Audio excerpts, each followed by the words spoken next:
ni Peter Nyamita do bedo governor mar 2027. Mano Mark Nyamita. Mark Nyamita. Do bedo governor mar 2027. To mane kuma problem nitie. Katiba ohango kaka governor bedo ing'iyo tichne.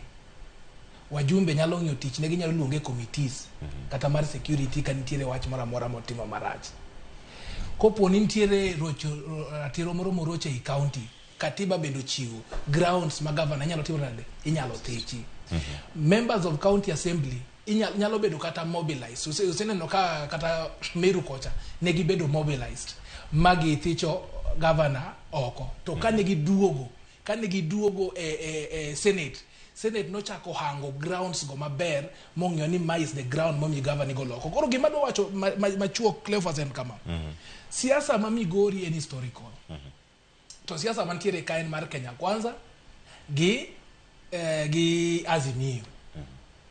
Obado the former governor kane otieko tende ne gin kod yuaruok gochilo. Kendo neno ni Ochilo bende noroche ndalo mane timo nade, mane ne jatelo mano mone kata timo gik moko. Ineno kan idwa thiche oko e office mandalo moko dhi e bura moro Yosia koni ma okuod wiye sana.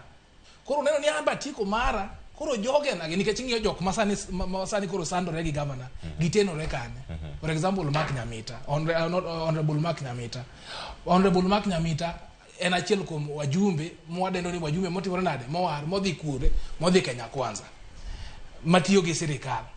Koro gima dhiera ga Cleophas ni sirikal ji mang'eny odhi sirikal tiyo gi sirikal, kata an mujumbe na tiyo gi sirikal, honorable Karoli Omondi. But pok waneno lwenja ila mwaneno Migori ka timore Suba South. Siasa igoyo kendo sani Mbadi ilongo ni Nyang' omako Karoli matek, to Karoli bendo make matek, en siasa mapile pile. But pok waneno lwenya ila mwana tiyo nade mwaneno Migori. Koro politicians oningo ng'e gik moko ariyo. Ni jopiny ok ofuwo, jopiny riek kendo gineno. Kendo gineno ing'eni wacho ni ka rwedhi ariyo dhaw, gima inyore gin mana lum, to lum gin mana jopiny gi. Sama Mark Nyamita dhaw gi Ochila yako, service delivery dhi piny.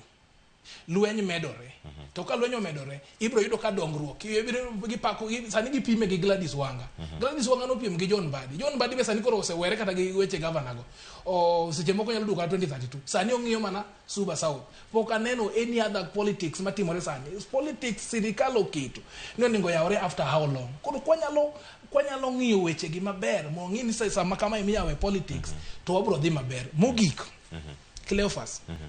Chaki ng'iye gimoro achiel about lwenjegi. Itimogi kanye? Lwenjegi itimogi e liel. Lwenjegi itimogi e kanisa. Nyecha neno Kisii kocha ji dhawe kanisa. Kanisa en kuma oningo ji dhi to yudo horuok. Kanisa en kuma ji owinjo dhi timiyo ji chiemb chuny. Tiyudo ka koro kanisa kanyo ema lweny rakore. Nikech ang'o? Gichame tear gas. Jo kanisa, jodolo gi jokwath ema miyo gini be dhi mbele. Nikech nyayudo ni for example kaka manyo timore Kisicha, jatelo Osoro biro bedo guest of honor.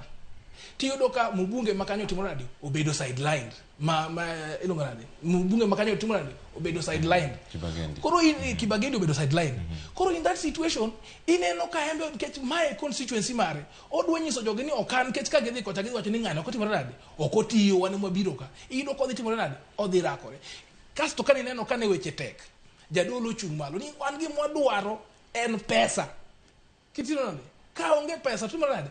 Koro gimomiyo lwenje gi timore sana e kanise gi liete en nikech jo siasa osebedo stakeholders ma finance projects mang'eny kanisa. Koro gin gi duol ma koro ginyalo njawe seche te liel mogik ka tieko liel. Caspar Obiero olalo jo halane. Inajecha nene kata Western kocha